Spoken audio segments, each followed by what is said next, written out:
Welcome to The Breadwinners, the podcast about the never-ending hustle and its impact on all aspects of our lives. We're interested in what it takes to keep everything going. This podcast is about women, working, money, and family. We consider the research, talk to experts, and share our takes on what we're learning every day about breadwinning. I'm Jennifer Owens. I write about working, wellness, and women, and founded the Working Mother Research Institute. And most days, I'm joined by my co-host, Raquel Ellison. In this episode of The Breadwinners, I'm joined by Carol Fishman Cohen, co-founder and CEO of iRelaunch, a pioneer in the career reentry space. iRelaunch works with more than 100 companies to build and expand their return-to-work programs and leads a national community of over 82,000 professionals, each seeking their own return-to-work path after a career break. Carol's TED Talk, aptly named How to Get Back to Work After a Career Break, has generated more than 3.5 million views and has been translated into 30 languages. And her Harvard Business Review article, The 40-Year-Old Intern, is regarded as the seminal article on returnships, which we're going to talk about today. All of which is to say, welcome, Carol. Thanks, Jennifer. Great to be here. We've known each other a long time, and when I've gone to iRelaunch events, it's part of it is it's emotional, but it's also skill and it's also real. And it's just, I always feel like I can feel the work that's happening to get women back to work when I'm at an iRelaunch event. So I'm very honored to have you join us today. Well, thanks for saying that, Jennifer. And, I still get chills every time I walk into a room of one of our conferences and there are hundreds of relaunchers there who are realizing for the first time that there are other relaunchers just like them. And it's very powerful. And that there's a path and they can, stand up and say, no, seriously, I have great skills. I have experience. I hadn't even thought I had that I can present to the fore. I just need to kind of get, a little up to date on the lingo of whatever, how we're talking about stuff now and have at it. And so it's just a new skill is to learn about it. So, we start our conversations with a stat, and there was a pre-pandemic stat that said 2.2 million non-working moms with college degrees say they want to get back to work. And so what do we know about these women now? And tell me what the iRelaunch audience is right now. Sure. So that number is from Bureau of Labor Statistics microdata on looking at women between the ages of 25 and 54 with children under 18 and bachelor's degrees or higher. And if you look at the percentage of that demographic not in the labor force, it's about 20, this was pre-COVID, 23%, around 2.7 million, and about 80% of them are interested in returning to work, according to studies. So that's about 2.2 million. Yeah. And that population, educated mothers of prime working age, is still the dominant population of the relauncher community. So, women who take career breaks for childcare reasons, basically. But at iRelaunch, our community started that way. We were focused on that population very narrowly, but over time, and we've been around since 2007. So it's been 13 years. I guess we're going into our 14th. We started looking at relaunchers much more broadly. Men and women who take career breaks for childcare reasons and people who take career breaks for reasons that have nothing to do with childcare, which could be elder care, expat experience, health issue, pursuing a personal interest. Yes, that's interesting because yes, I do come, I show my bias there that I'm already like, I want to hear about the working moms, but yes. Mm-hmm. And with all of these topics, the minute you take it out of the working mother only ghetto, you realize how broad it is and how everything that group is asking for benefits us all. So what are they looking for when it comes to a return? Because also the thing with your audience is they could have been out a year, they could have been out 5, they could have been out 20 years. Exactly. So are you asking me what are the employers looking for or what are the relaunchers? What are the relaunchers looking for? Are they looking for it? And then let's talk about the employers. But what are the relaunchers looking for when they come to relaunch? Yeah. So the relaunchers really want some sort of framework and guidance. And what led to the co-founding of iRelaunch was a book that I co-authored with Vivian Steer-Rabin called Back on the Career Track. Both of us are relaunchers ourselves. We both took multi-year career breaks. Ours were for childcare reasons. And we both returned to work in 2000 and 2001, 20 years ago now. Vivian returned to executive search, and I returned to Bain Capital as a financial analyst in their high yield debt management group. And both of us had come from investment banking before that. So we had really lived this. And at the time, we didn't know each other when we relaunched, and we didn't know anyone else who had done it. And no one was talking about it. There was no concept about relaunching at the time. So that's what started. We ended up meeting. We wrote the book Back on the Career Track. It came out in 2007. And we wrote the guide that we wish we had when we were just trying to figure out how are we going to do this. So essentially, relaunchers are looking for a framework, like where do I start? And understanding that starting point can take a lot of time and thought and deliberation, because you need to think about, what do I want to do all over again? Like, am I going to return to exactly what I left or something? Right, because some of those jobs made it really easy for you to step away back in the day. So, Actually, my company, my investment bank collapsed while I was on maternity leave with my first child. So I didn't have a company to return to. And then I just decided I'm having more kids and I'm just not going to go I'm to out. the next big job right now. But yeah, you're right. Some people don't want to go back to that job that is, requires spontaneous travel. We're going to be on the next flight out tomorrow morning, or 50% travel, or other aspects. And so maybe they want to return to something related to what they left, but not the same thing. And then still others, for them, the career break is really a gift, and they've had this opportunity to step back and reflect on whether they were even on the right career path to begin with. And they sometimes decide that they weren't, and they end up relaunching in an entirely new direction. Which then makes your work like wonderful and difficult at the same time, because you're everyone's not coming with the same piece of luggage with them. That's this really important point, Jennifer, and I'm so glad you said it. I always say I can never generalize from my own experience. Just because my personal experience followed a particular route, that may not be at all relevant to someone else's experience, who maybe is a single mom, or maybe whose husband, their career path was very unstable at the time that they were thinking about returning to work, and that propelled them back into the workforce sooner. Or maybe they had a special needs child or an elder care issue. There are so many factors that everyone's situation is unique, but there are still general guiding principles that can keep people moving forward and successfully relaunch later. What a lovely segue. Can we talk about a couple of them? What are some of the ideas that people should be kind of noodling on when they're starting this? Okay, so we talked about figuring out what you want to do all over again. Yeah. Then the next thing is, once you figure that out, you need to become a subject matter expert all over again. So maybe you have to learn, if you're going back to what you did before, or you're learning something new, you have to identify who are the experts in the field, what's all the lingo, the acronyms, the language, what are the products, what are the controversies.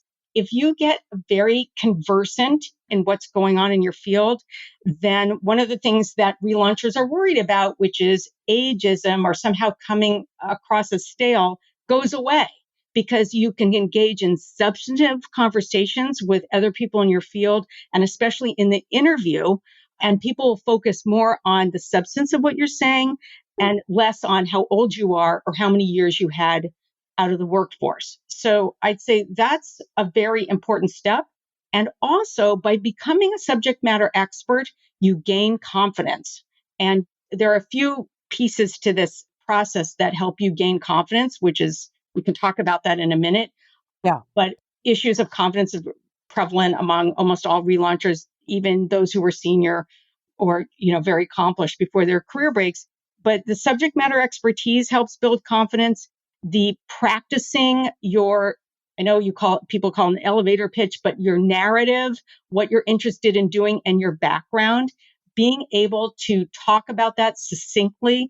And we repeat it over and over like it's a theater performance. So you're going to talk to your phone, you're going to talk to the mirror, talk to a wall, have a friend who's working, call you up and do a mock interview. But the more repetition you have on that, the better you're going to sound, especially in the interview itself. And again, you're going to feel more confident once you feel like, boy, I can just talk about that at any time. And you need to practice anecdotes and think of anecdotes and script them out and practice saying them for a whole range of prior work and volunteer experiences. So you can also pull those out when you need them in the course of an interview or a relevant conversation. So I'd say that also helps build confidence, are those two things. And then a third piece is when you start to, we say you have to go public with your job search and tell everyone you know about your interest in returning to work. And we break these populations up into three categories. People from the past, people from the present, and people from the future are people you can meet by, we'll talk about that in a minute. But people from the past, those are people with whom you worked or went to school in your earlier life. And they have a frozen in time view of you. I talk about this in my TED Oh, Talk. that's interesting. Right. Of course. It's really, I found it in my own relaunch. I went to my 15-year business school reunion and ran into a friend from I hadn't talked to her in years, told her I was in year, I think, 10 of my 11-year career break. And I was thinking about going back. And like 9 months later, I get this email and she says, I think I found something that is perfectly in line with your skill set. And I was thinking, what skill set is she talking about? When like a couple, 15 years ago when we were sitting next to each other as first years in business school, that was her context. And I thought, wow. So even though in my 11 years out of the workforce, feeling professionally disconnected, was experiencing sort of like a diminished sense of self, I call it, because our society attaches so much importance to who we are as a person by what we do. I felt a boost of confidence getting when she said that. And then I got in touch with people with whom I used to work, and they were like, you're getting ready to go back, Carol? That's awesome. Call me. We'll talk, And I was thinking, wow, these people are really excited. They're remembering me as I was, not the diminished sense that I have of myself now. They don't know anything about that. So I found that very revealing. Well, and we've all had that experience where someone will call you and say, and they'll make some reference that the last time they spoke to you, and it's like over a year ago. Like, like no one's paying attention to you. So those snapshots, it's only because they have so much that they're carrying around in their head. So take the snapshot and make it what you want it to say. Exactly. That's my weird metaphor. But so how about the employers? So I want to talk about returnships because I've always loved this concept and I think it's just great. So tell us about returnships. Sure. So the article I wrote that you cited, the Harvard Business Review article called The 40-Year-Old Intern, I wrote that article in 2012. And the work that I did that turned into the report that was the basis for that article happened between 2008 and 2011, I would say. Wow. And so the whole concept behind returnships was that it's risky to hire people who are coming off of a multi-year career break.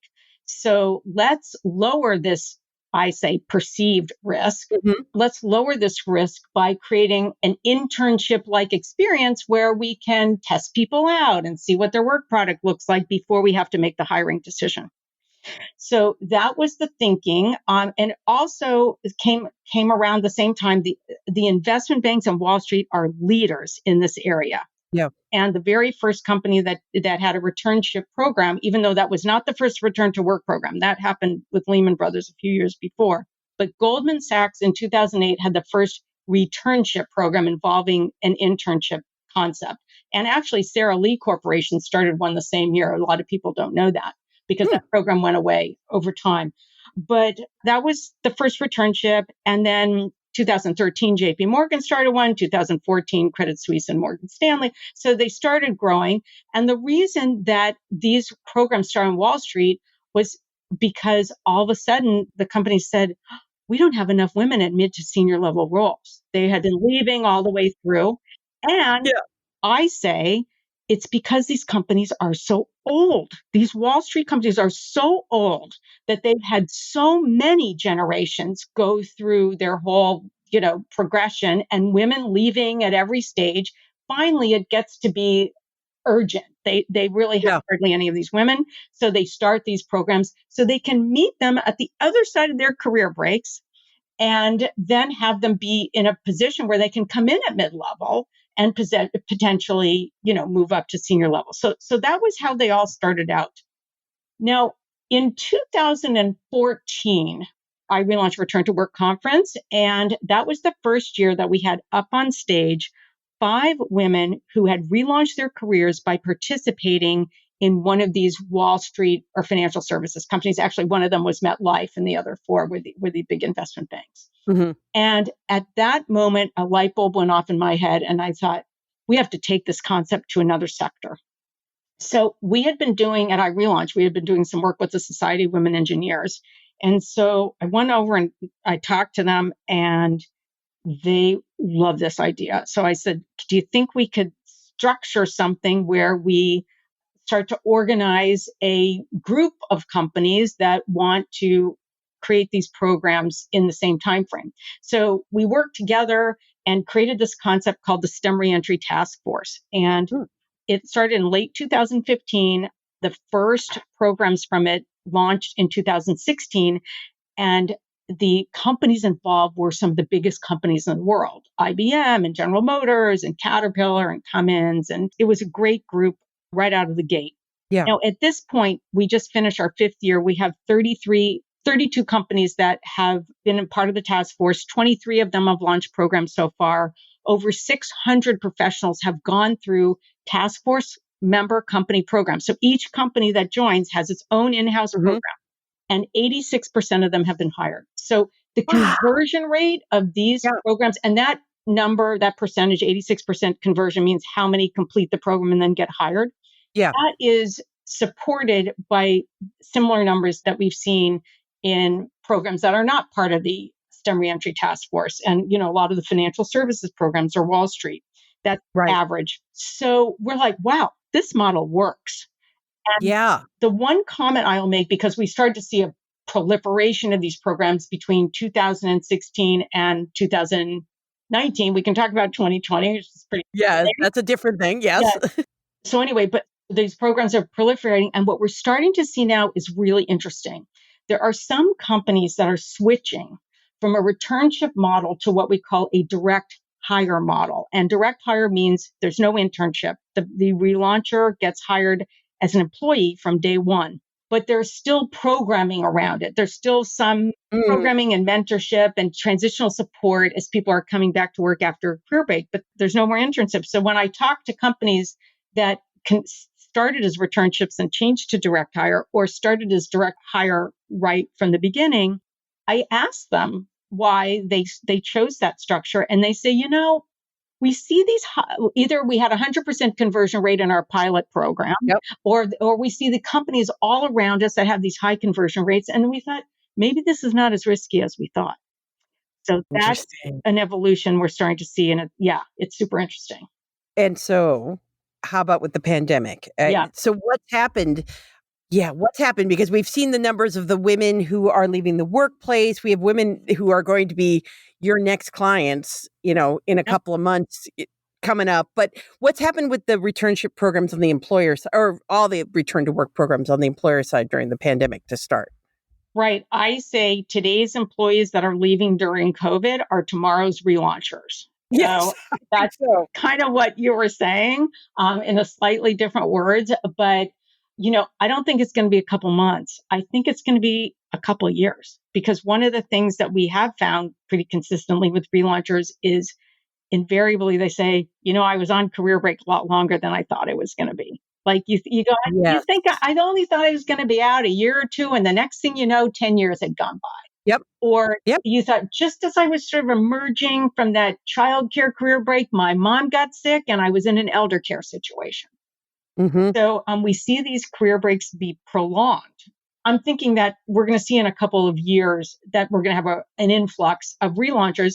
And in fact, another article I wrote for Harvard Business Review, which was about keeping track of the relaunchers that leave your company, is 5 years old, like this month. It's very relevant right now, because we're telling the employers that I relaunch, make sure you're tracking these high performers that are leaving for reasons that have nothing to do with their work product or their work quality.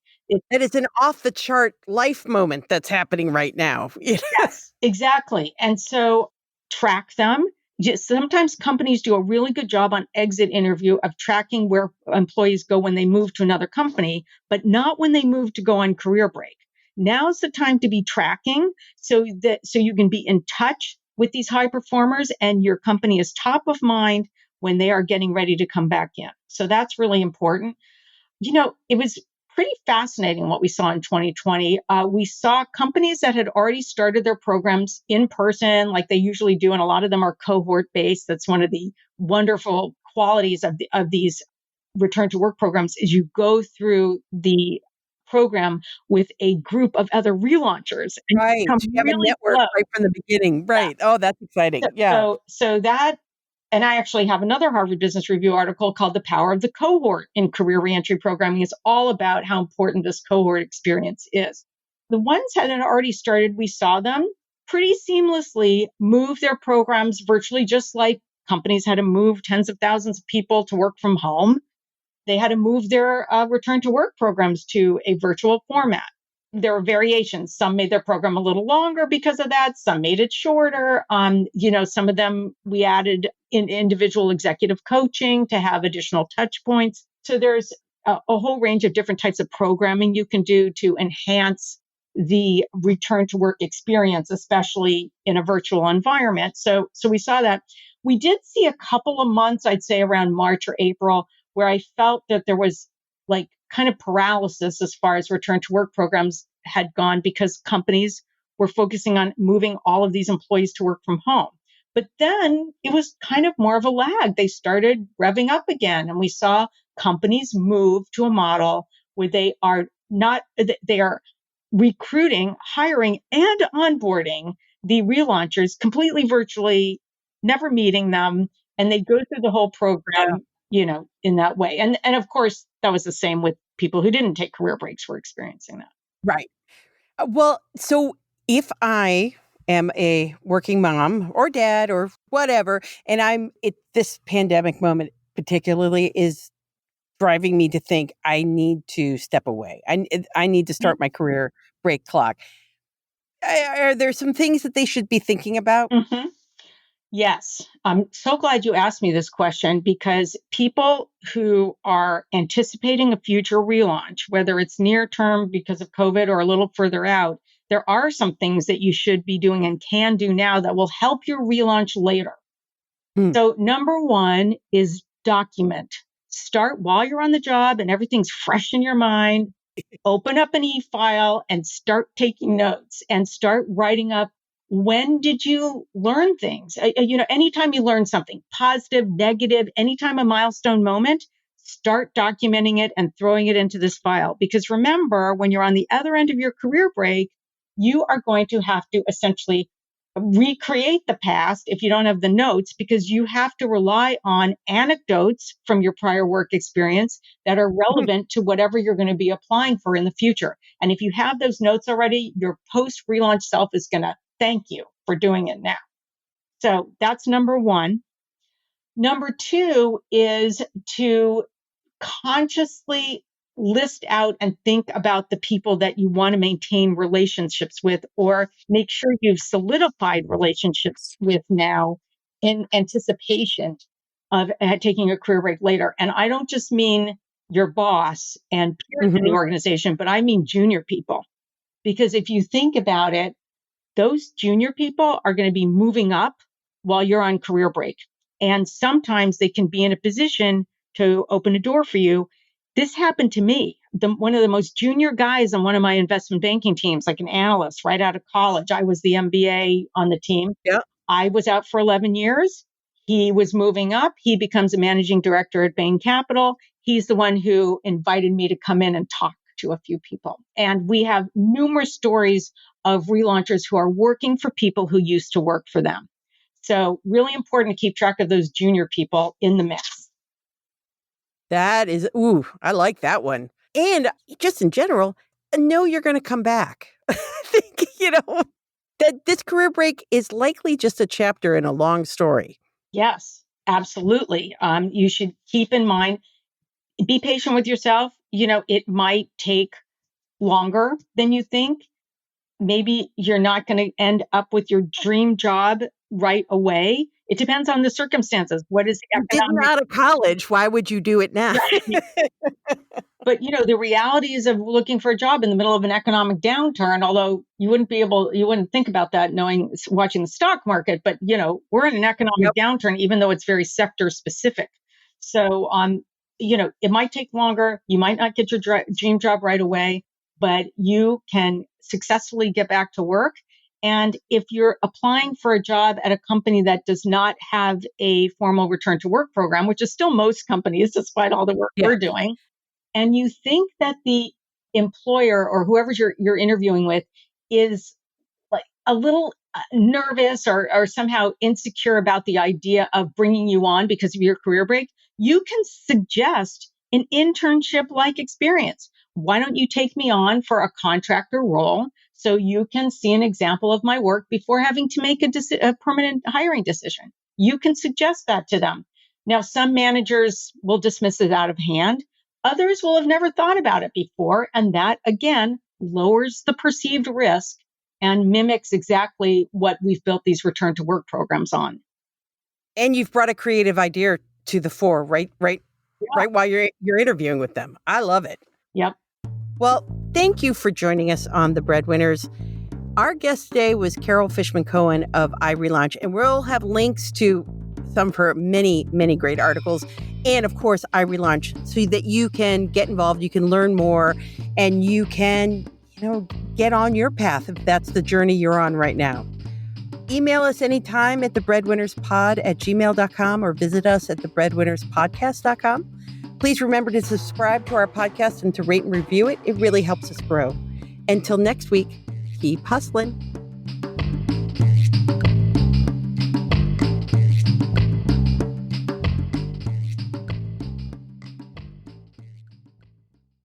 This podcast is part of the Sound Advice FM network. Sound Advice FM, women's voices amplified.